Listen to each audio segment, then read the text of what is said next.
The alien cadets arrived on Earth with an air of superiority. They came from a distant planet known as Zorvia, a place where strength and endurance were valued above all else. To the Zorvians, humans had always seemed like fragile creatures, easily broken and incapable of enduring true hardship.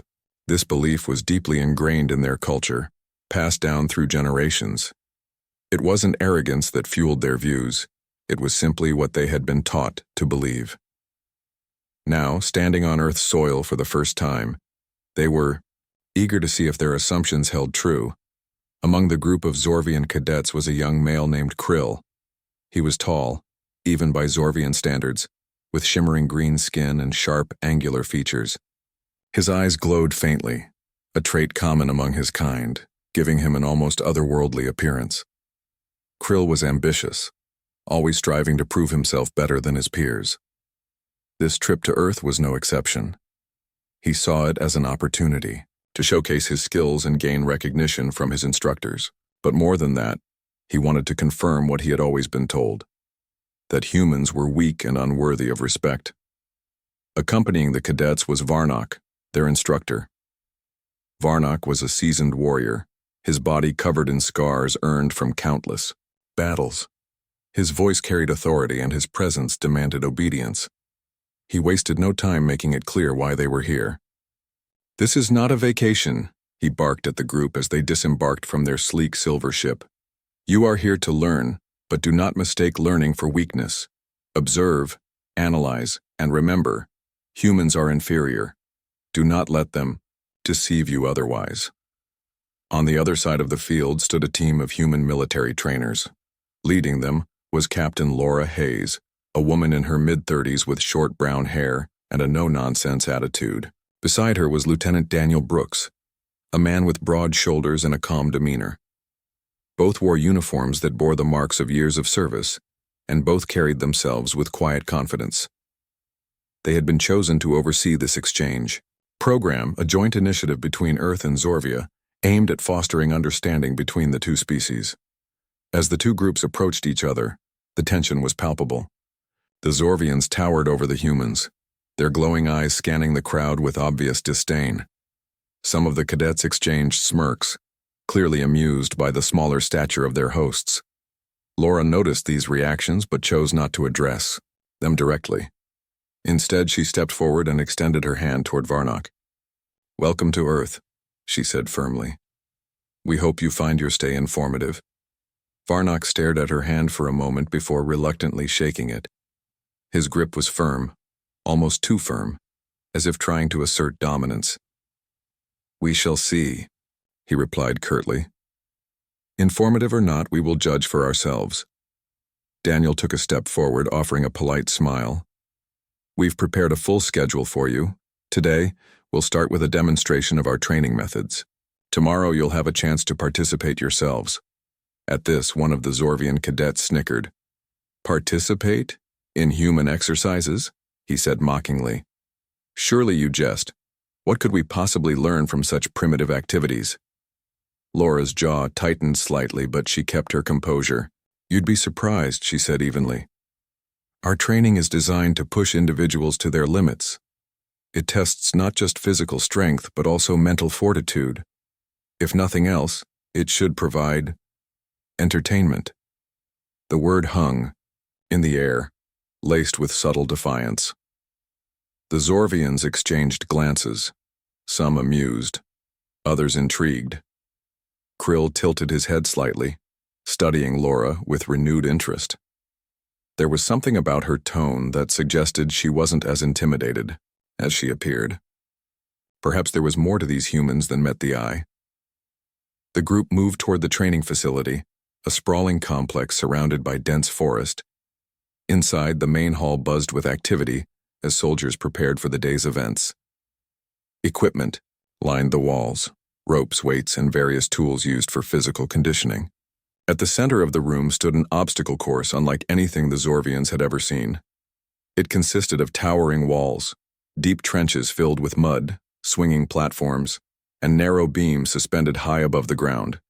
Each section was designed to challenge different aspects of physical ability, from climbing and balancing to crawling and sprinting. This is our primary training course, Laura explained, gesturing toward the setup. It's meant to simulate real-world combat scenarios while testing endurance and problem-solving skills.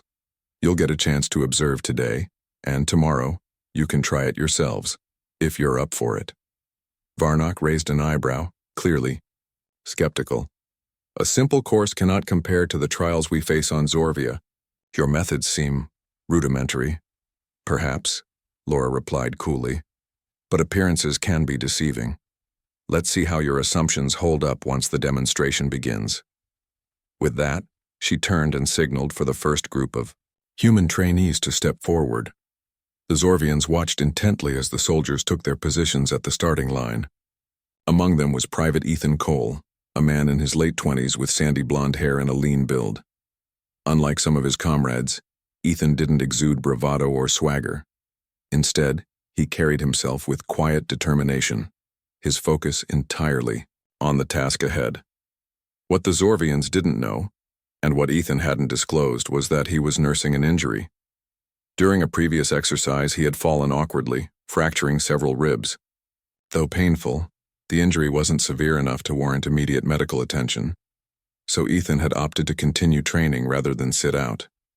He knew the risks, but he also knew that quitting wasn't an option. Not for him.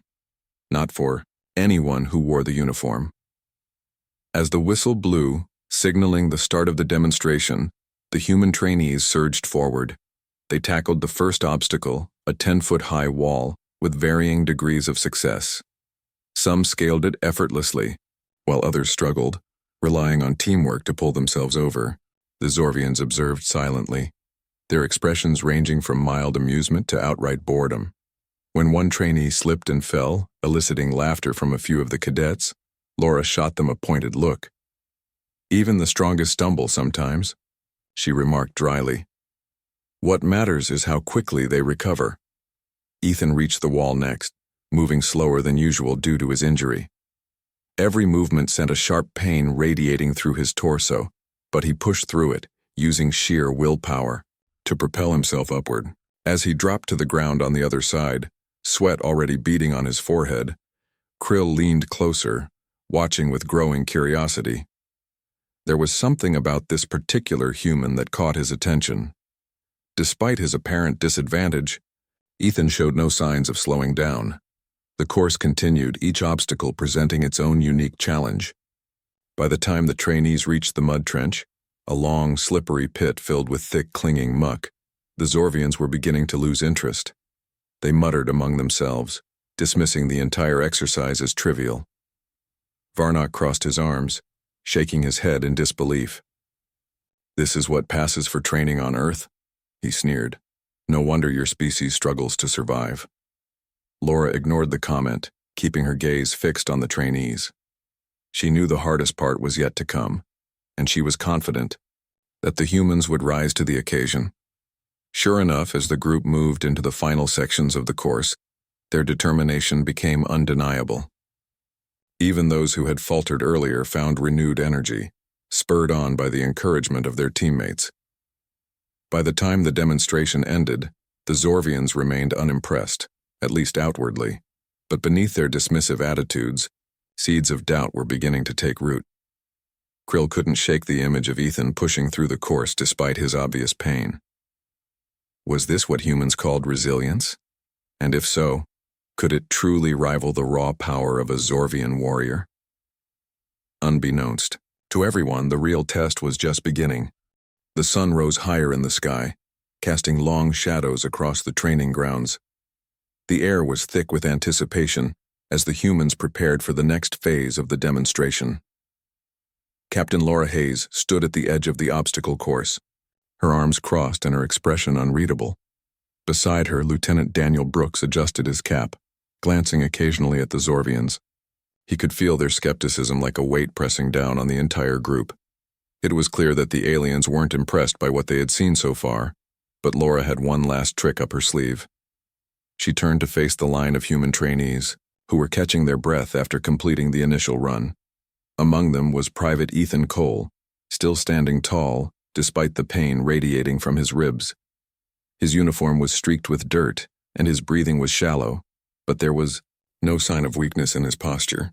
Laura locked eyes with him briefly, silently acknowledging the injury he was hiding. Then she spoke loud enough for everyone to hear. "All right, listen up. We're going to do something different now. One of you will take on the full course, solo. No team support, just you against the clock." The trainees exchanged glances, some nodding and understanding while others shifted uncomfortably. Solo runs were rare and notoriously difficult, requiring not only physical strength but also mental toughness. Laura scanned the group, her gaze lingering on Ethan for just a moment longer than necessary. She didn't need to say his name. He already knew what was expected of them. Without hesitation, Ethan stepped forward, his boots crunching softly against the gravel beneath his feet. The Zorvians watched this exchange with mild curiosity. Varnock tilted his head slightly, his glowing eyes narrowing as he studied Ethan. "What is this?" he asked, his tone dripping with disdain. "Another futile attempt to impress us?" Laura turned to face him, her voice calm but firm. "You wanted to see what humans are capable of.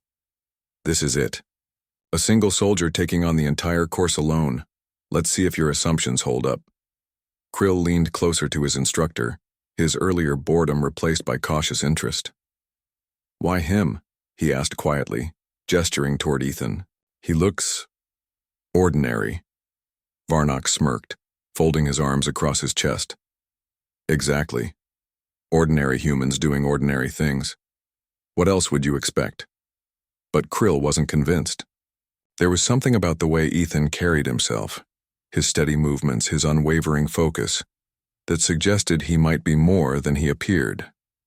Still, Krill kept his thoughts to himself, choosing instead to observe silently. Ethan approached the starting line, his jaw set and his hands clenched into fists at his sides. He took a deep breath, ignoring the sharp ache in his ribs, and nodded once to signal he was ready. Laura raised her hand, holding it high above her head. "On my mark," she called out. 3, 2, 1, go." As soon as the words left her lips, Ethan surged forward, his legs pumping with surprising speed. The first obstacle was the towering wall, the same one that had challenged the group earlier. But this time there was no one to help him climb. Ethan planted his feet firmly on the ground and jumped, grabbing onto the edge with both hands. Pain shot through his side as he pulled himself upward, every movement deliberate and controlled. The Zorvians watched intently, some leaning forward slightly as if unsure whether to dismiss him or pay closer attention. When Ethan finally cleared the wall and dropped to the ground on the other side, he landed awkwardly, stumbling for a split second before regaining his balance. He didn't pause, though. Instead, he pushed forward, heading straight for the mud trench. The pit was slick and unforgiving, its surface dotted with puddles of stagnant water. Ethan sank knee-deep into the muck almost immediately, the cold sludge clinging to his uniform and slowing his progress. Each step required immense effort, but he refused to stop, dragging himself forward inch by inch. From the sidelines, the Zorvians began to murmur among themselves. One of them chuckled, clearly amused by the sight of a human struggling in the mud. "This is pathetic," he said loudly, earning nods of agreement from his peers. "How can they call this training?" Varnock sneered, crossing his arms even tighter. "I told you, humans are weak. They rely on tricks and teamwork because they lack true strength." But Krill didn't laugh. He stared at Ethan, his glowing eyes wide with fascination. Despite the obvious difficulty of the task, the human showed no signs of giving up. Even when his foot slipped and he fell face first into the mud, Ethan simply wiped the grime from his eyes and kept moving. Krill found himself leaning forward, his pulse quickening as he realized something important. This wasn't just about physical endurance. It was about something deeper, something he couldn't quite put into words yet. By the time Ethan reached the rope climb, his body was trembling from exertion. His hands were raw and blistered from gripping rough surfaces, and his breathing was labored. The rope swayed gently in the breeze, its fibers worn smooth from years of use. Ethan hesitated for a fraction of a second, assessing the challenge ahead. Then, with a grimace, he grabbed hold and began to ascend. The climb was agonizing. Every pull sent waves of pain through his torso, and his injured ribs screamed in protest. But Ethan didn't falter. He focused on the rhythm of his movements, blocking out everything else. The jeers of the Zorvians, the burning in his muscles, the doubt creeping into his mind. Slowly but surely he made his way upward, inch by inch, until he finally reached the top. For a brief moment, he allowed himself to rest, clinging to the rope with white-knuckled determination. Then, with a final burst of energy, he swung his leg over the platform and collapsed onto solid ground. The Zorvians fell silent, their mocking laughter dying away as they watched Ethan struggle to his feet. Even Varnock seemed momentarily stunned, though he quickly masked his reaction with a scowl. "Luck," he muttered under his breath. "Nothing more." Krill wasn't so sure.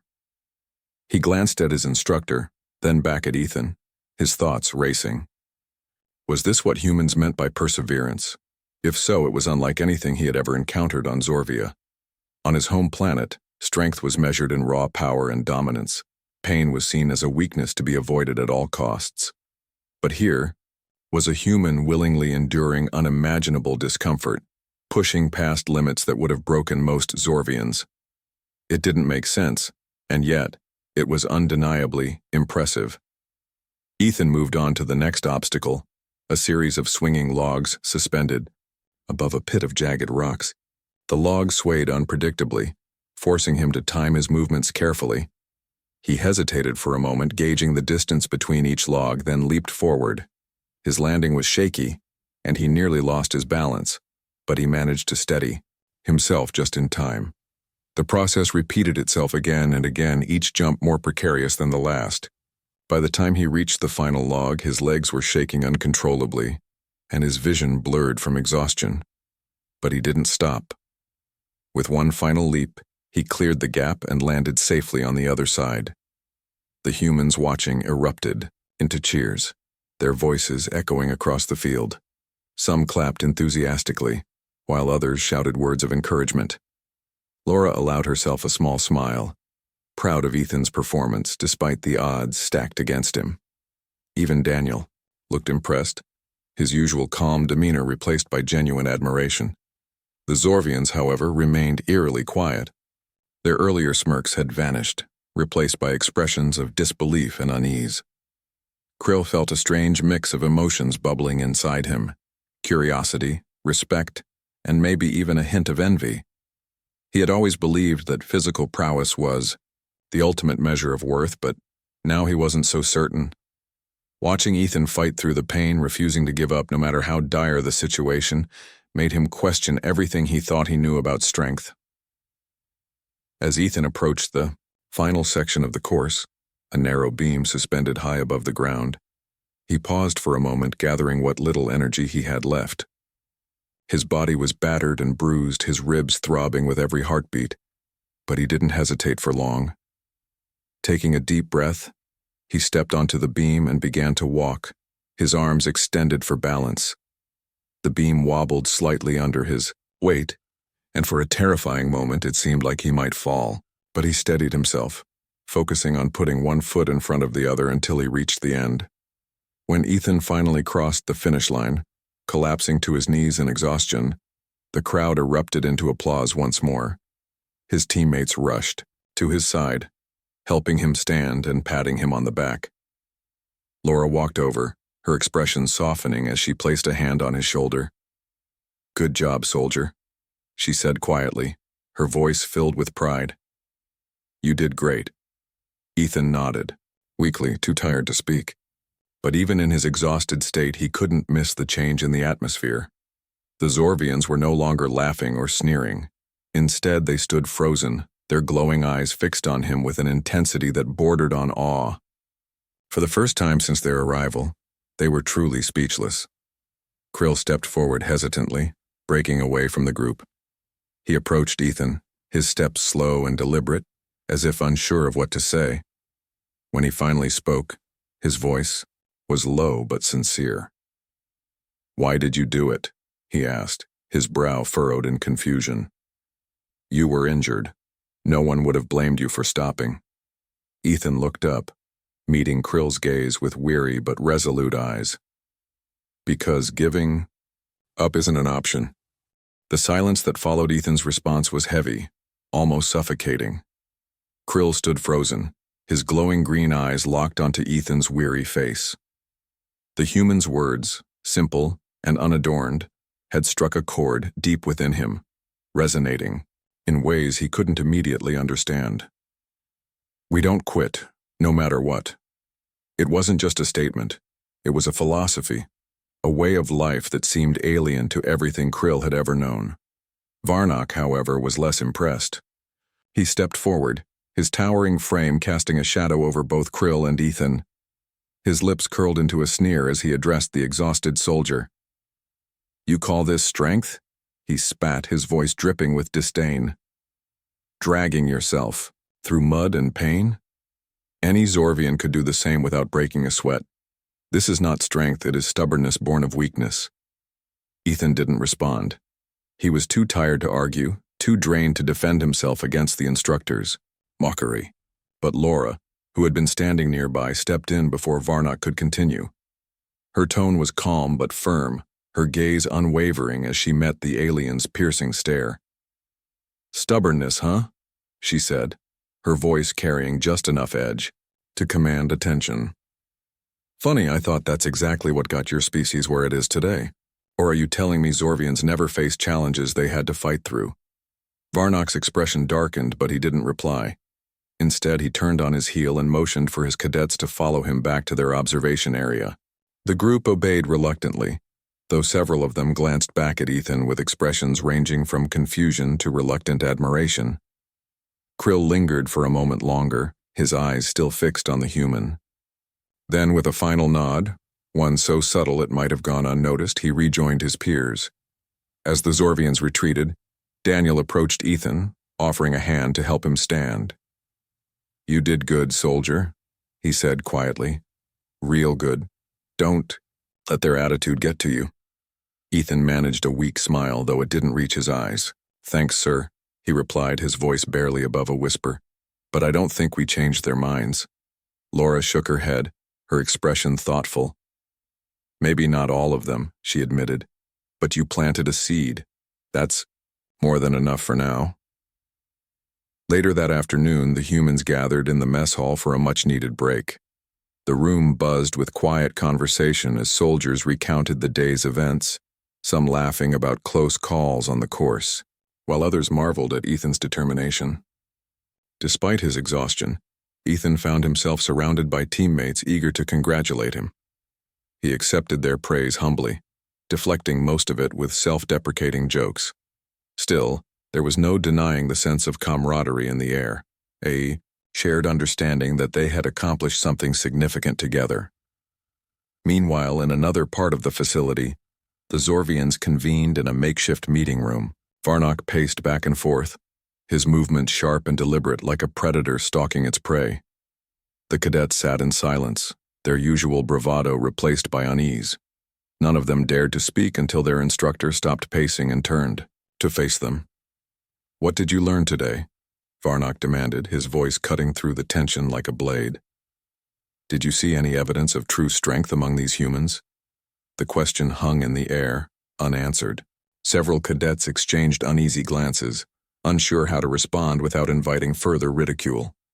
Finally, one of them, a female named Zira, spoke up hesitantly. "They endured," she said carefully. "Even when injured, they kept going. Is that not a form of strength?" Varnock snorted, dismissing her words with a wave of his hand. "Endurance is meaningless without power. These humans rely on tricks and teamwork because they lack the ability to succeed alone. What we witnessed today was not strength. It was desperation disguised as resilience." Krill listened intently, his brow furrowed in thought. He wanted to believe Varnock's explanation, to dismiss the humans' actions as nothing more than futile displays of perseverance. But the image of Ethan refusing to give up, even when every step must have felt like torture, refused to leave his mind. There was something undeniably powerful about the human's performance, something that transcended physical capability, and yet, he couldn't quite articulate what it was. When the meeting ended, Krill found himself lingering behind, staring out a window at the distant obstacle course. The sun was beginning to set, painting the sky in hues of orange and pink.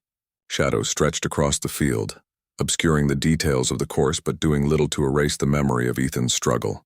For the first time in his life, Krill felt uncertain, not just about humans but about himself. If strength wasn't solely defined by raw power, then what did it truly mean to be strong? The next morning brought a new challenge. The Zorvians would attempt the obstacle course themselves.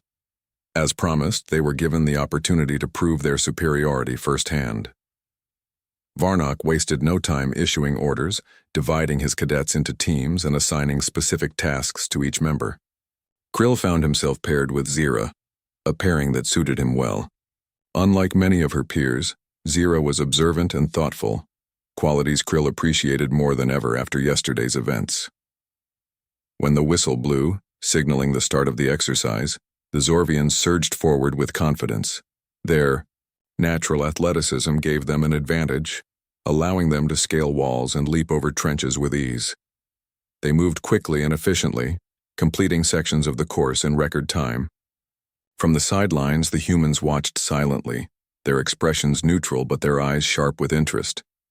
But as the obstacles grew more complex, cracks began to show in the Zorvians' polished exterior. The rope climb proved particularly challenging. While their upper body strength allowed them to ascend rapidly, the smooth fibers of the rope caused several cadets to slip and fall. Each failure drew muttered curses and frustrated glares, undermining the unity they had displayed earlier.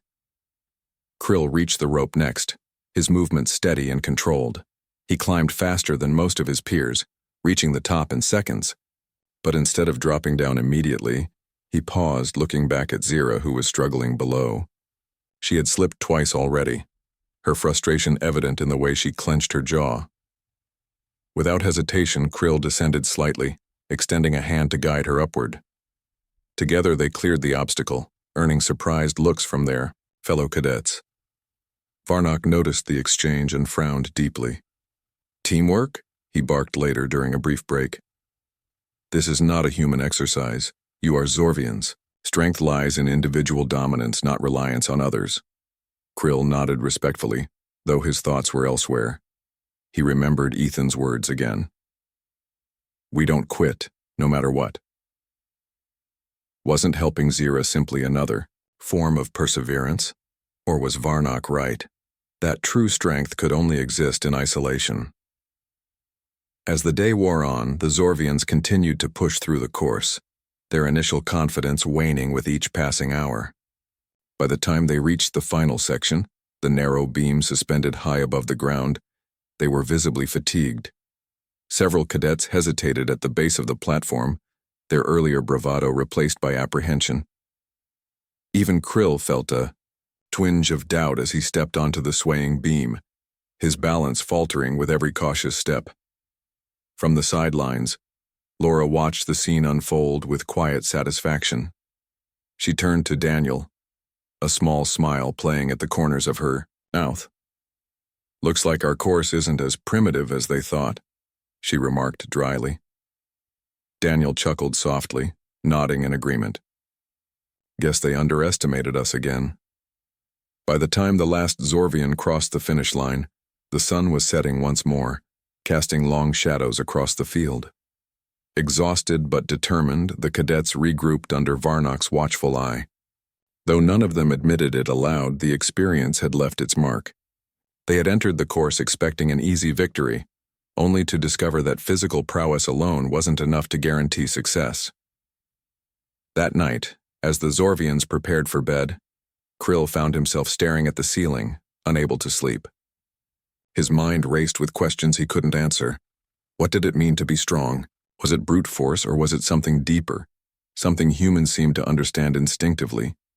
He thought about Ethan again, about the way the human had pushed through pain without complaint. There was courage in that, a kind of courage Krill realized he admired. For the first time since arriving on Earth, Krill felt a flicker of respect, not just for the humans, but for the lessons they unknowingly taught. Maybe strength wasn't about domination or superiority. Maybe it was about endurance, about finding the will to keep going even when the odds were stacked against you. And maybe, just maybe, there was more to learn from these fragile creatures than anyone had anticipated. The days that followed were filled with quiet tension. The Zorvians and humans continued their exchange program, though the dynamic between them had shifted in subtle ways. Gone was the outright mockery from the Zorvians. Instead, there was a cautious curiosity that lingered beneath their stoic expressions. Krill in particular seemed more observant than before. He watched the humans closely during training exercises, studying their movements and listening to their conversations. His earlier arrogance had softened, replaced by a growing sense of respect.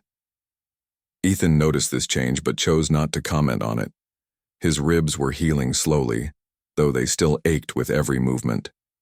Despite the pain, he pushed himself harder than ever, determined to set an example for his fellow soldiers. Laura often caught him wincing as he completed tasks, but she knew better than to intervene. Ethan's determination was unwavering, and she respected that more than she could put into words. One morning, as the sun rose over the horizon, the two groups gathered for a joint exercise.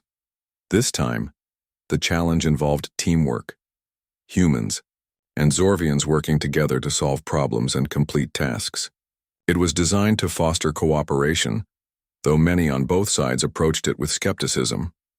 Varnock, predictably, was less than enthusiastic. "This is a waste of time," he muttered under his breath. "Zorvians do not need allies. We succeed, alone." Laura heard the comment but ignored it, focusing instead on explaining the rules of the exercise. "You'll be divided into teams," she said, her voice clear and authoritative. "Each team will face a series of challenges that require communication and collaboration. Success depends on how well you work together, not just within your own species, but across them." The Zorvians exchanged uneasy glances. They weren't used to relying on others, let alone humans. But orders were orders, and so they reluctantly formed teams alongside their Earth counterparts. Krill found himself paired with Ethan, along with two other humans and one additional Zorvian cadet named Tren.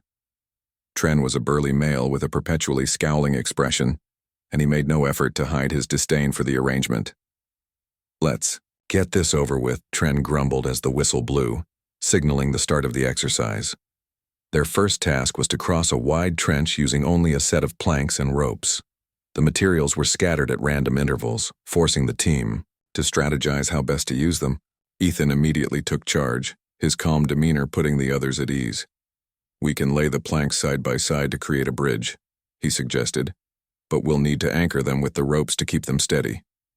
Krill nodded, impressed by Ethan's quick thinking.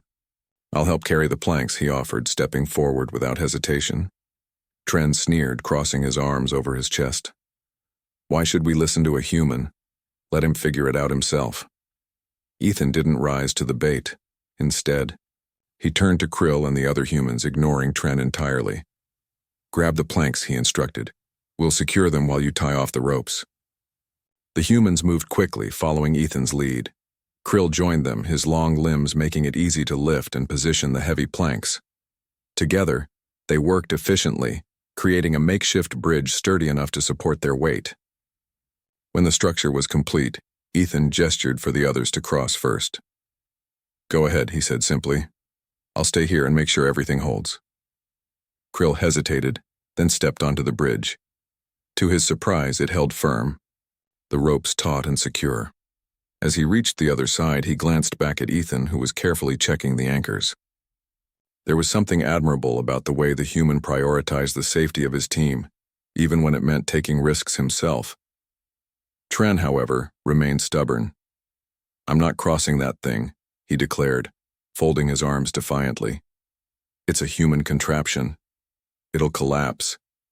Laura, who had been observing the teams from a distance, approached the group. Her tone was firm but patient.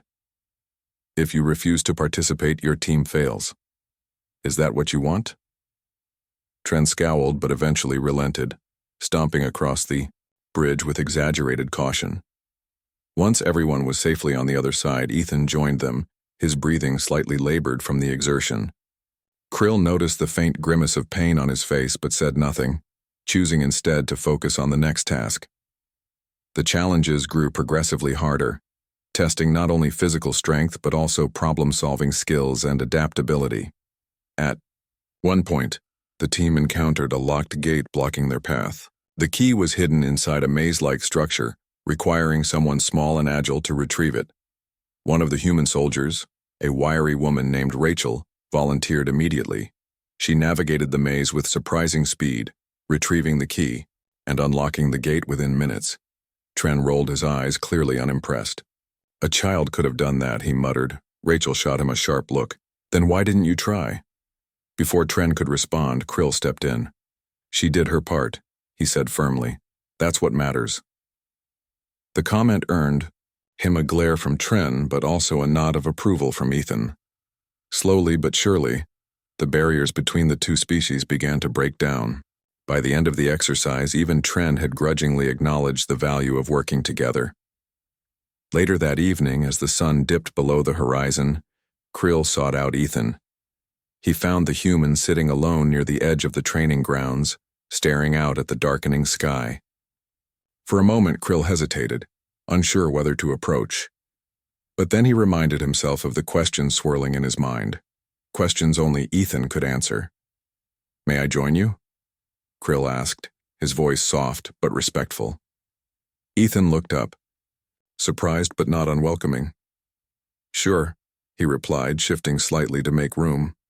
"What's on your mind?" Krill sat down beside him, his glowing eyes reflecting the fading light. "I've been thinking about what you said earlier," he admitted.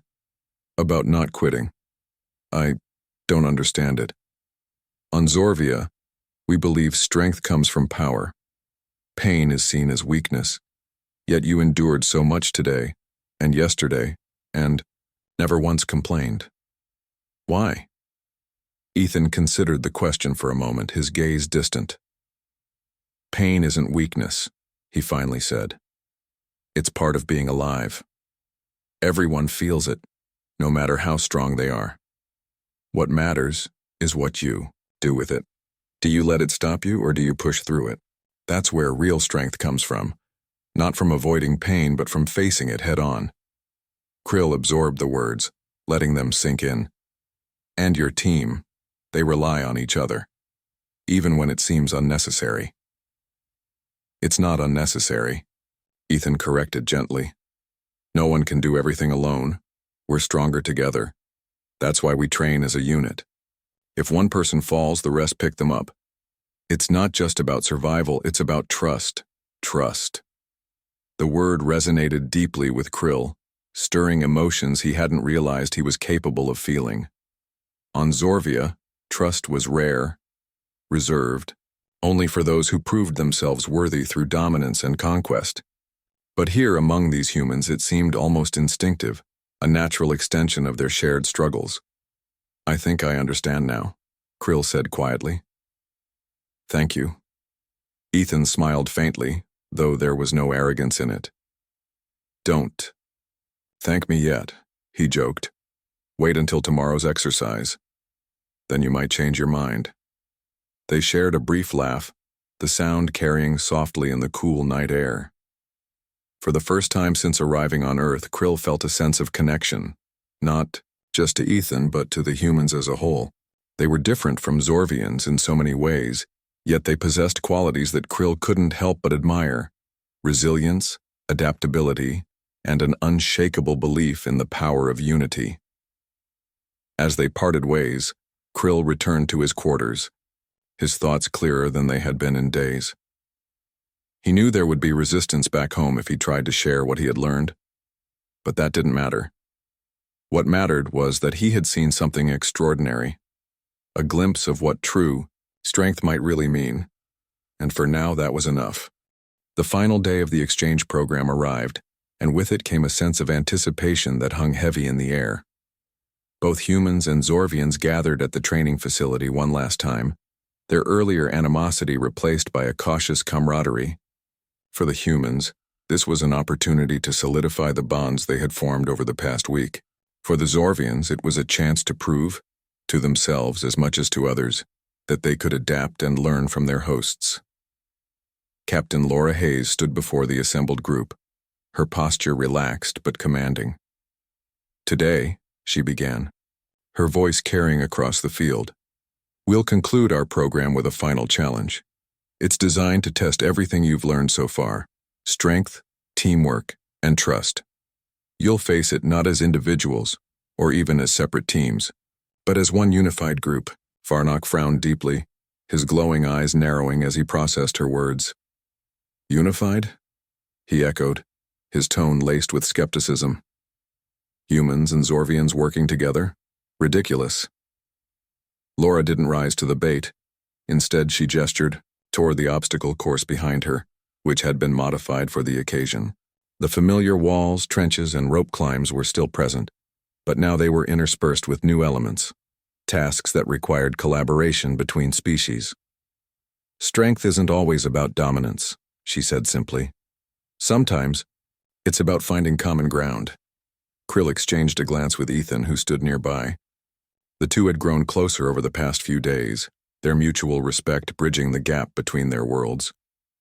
Krill nodded slightly, silently agreeing with Laura's sentiment. He knew this final challenge would be difficult, not just physically, but emotionally, but he was ready to face it head-on. As the whistle blew, signaling the start of the exercise, the combined group surged forward. The first task was a wall twice as high as any they had encountered before. Scaling it alone would have been impossible, but together, they devised a solution. The humans formed a human ladder at the base, using their strength and coordination to boost the taller, stronger Zorvians upward.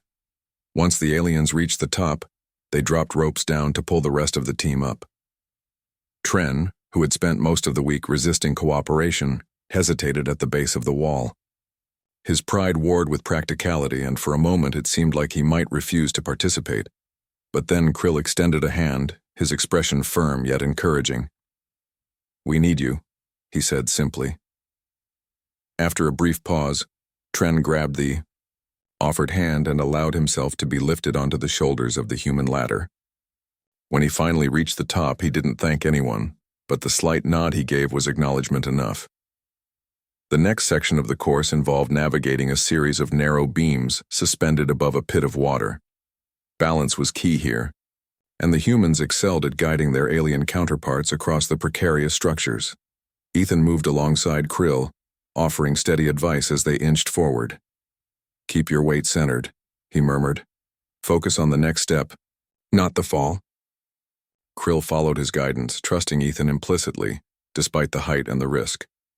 When they both reached the end of the beam safely, Krill turned to Ethan with a rare smile. "You make it sound easy," he admitted. "It's not easy," Ethan replied, "but we get through it together." The challenges continued, each one requiring a blend of skills and perspectives. At one point, the group encountered a locked door that could only be opened by solving a puzzle. The humans quickly realized that brute force wouldn't work, while the Zorvians struggled to grasp the abstract logic behind the mechanism. It was Rachel, the wiry woman from earlier, who suggested combining their strengths. "We'll figure out the pattern," she told Krill and Tren. "You focus on keeping us stable while we work." Together they cracked the code, unlocking the door and moving forward as a cohesive unit. Even Varnock, who had initially dismissed the exercise as pointless, found himself reluctantly impressed by the efficiency of their teamwork. Though he said nothing aloud, his rigid stance softened ever so slightly, as if some invisible barrier within him was beginning to crack. By the time they reached the final obstacle, a massive climbing wall rigged with shifting footholds, the entire group was exhausted but determined. This was the culmination of everything they had learned, and failure wasn't an option. Ethan took the lead once again, directing the team with calm authority. "We'll go up in pairs," he instructed. "One person stabilizes, the other climbs. Switch off when needed." Krill volunteered to climb first, his long limbs giving him an advantage on the vertical surface. Behind him, Ethan provided support, shouting encouragement whenever Krill's grip faltered. When Krill reached the top, he anchored himself securely and dropped a rope down for the others. One by one, the team ascended, their movements synchronized and precise. Tren was among the last to climb, his earlier resistance replaced by grudging determination. As he reached the midpoint, a foothold shifted unexpectedly, causing him to lose balance. For a terrifying moment, it seemed like he might fall. But before panic could set in, Ethan shouted, "Hold on! We've got you!" A human soldier named Marcus scrambled up beside Tren, bracing him until he regained his footing. Together, they completed the climb, reaching the summit where the rest of the group waited. Tren didn't say a word, but the look he gave Marcus spoke volumes. It wasn't gratitude exactly, but it was close. When the final member of the team crossed the finish line, the crowd erupted into cheers. Humans and Zorvians alike clapped and shouted, their voices blending in a cacophony of celebration. Laura stepped forward, her expression warm but serious. "You did it," she said, addressing the entire group. "Not as humans or Zorvians, but as a team. Remember this feeling. It's what makes us strong." Varnock remained silent, though his usual scowl had softened into something resembling contemplation. He glanced at Krill, who stood beside Ethan, their shared triumph evident in their expressions. For the first time, Varnock didn't reprimand his student for fraternizing with a human. Perhaps there was value in understanding, even if it came from an unexpected source. Later that evening, as the Zorvians prepared to depart, Krill sought out Ethan one last time. The human was packing up his gear near the edge of the field, his movements slow but deliberate. His ribs were nearly healed, though the faint traces of bruising still lingered beneath his uniform. "I wanted to thank you," Krill said, his voice sincere. "For everything. I came here thinking I knew what strength meant. Now I realize I didn't know anything at all." Ethan smiled, extending a hand in farewell. "You're welcome. And remember, you taught us something too. Sometimes, it takes seeing things from another perspective to truly understand." Krill shook Ethan's hand firmly, the gesture sealing an unspoken bond between them. As he turned to leave, he caught sight of Tren speaking quietly with Rachel. The Zorvian's expression was unreadable, but the fact that he was engaging with a human at all was proof of how far they had come. On board their sleek silver ship, the Zorvians prepared for departure. Varnock addressed the cadets one final time, his tone less harsh than usual. "This mission was enlightening," he admitted grudgingly. "Do not forget what you have learned here. Strength is not merely physical. It is also mental and emotional. Carry that knowledge with you." Krill nodded, his thoughts drifting back to Earth and the lessons he had gained. He knew there would be challenges ahead, especially when sharing these insights with his people. But he also knew that change began with understanding, and he was ready to be a part of that change. As the ship lifted off, its engines humming softly, Krill gazed out the window at the receding blue planet below.